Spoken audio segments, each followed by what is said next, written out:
Vice Cosmetics, meron ako niya. Ate, do your makeup using multiple brand. Kunwari sa concealer, tapos nabunot mo po na brand, then yun po yung gagamitin mong brand para sa concealer. So, basically, gagawa ko ng bunutan. For example, sa primer, bubunot ako kung ano mabunot kong brand. For example, Vice Cosmetics yung gagamitin ko for primer. Nagets nyo ba? Okay, let's go. First step is primer. Let's see kung ano mabunot ko. Colorette. Walang primer ang Colorette, so hindi ako makakagamit ng primer. Since wala akong primer, gagamitin ko na lang skin illuminator. Let's see kung ano mabunot ko.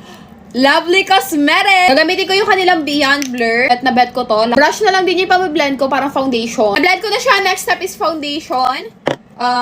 L'Oreal. Wala akong foundation from L'Oreal. I-skip ko tong part na to. Let's move on sa blush. Tingnan natin kung blush.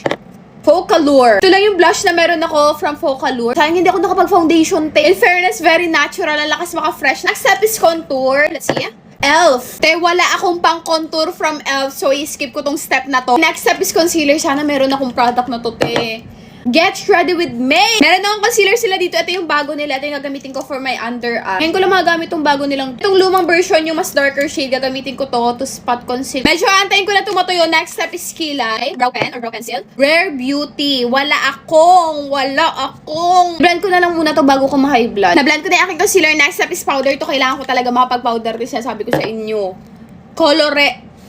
Walang powder ang Colorette. Mahala natin. Next step is powder blush. Sana meron ako dito, please. Get Ready With Me. Meron ako niya. Sana wag lang magpachi-pachi itong makeup ko, kasi hindi ako nakapag-powder na mukha. Next step is powder bronzer or powder contour. Tingnan natin. Vice Cosmetics. Meron ako. Charan! Try ko dito sa product na to. Hindi ko talaga siya gano'n nagustuhan. Pero ngayon, Vebs, maganda talaga siya. Kapag bigay siya ng glow sa balat. Or mascara, tingnan natin. Sana meron ako. Gusto ko mag-mascara. Sunis, wala akong. Oh my God. Next step is eyeliner. Ito talaga, Pag to, wala talaga. Easy. May eyeliner ba?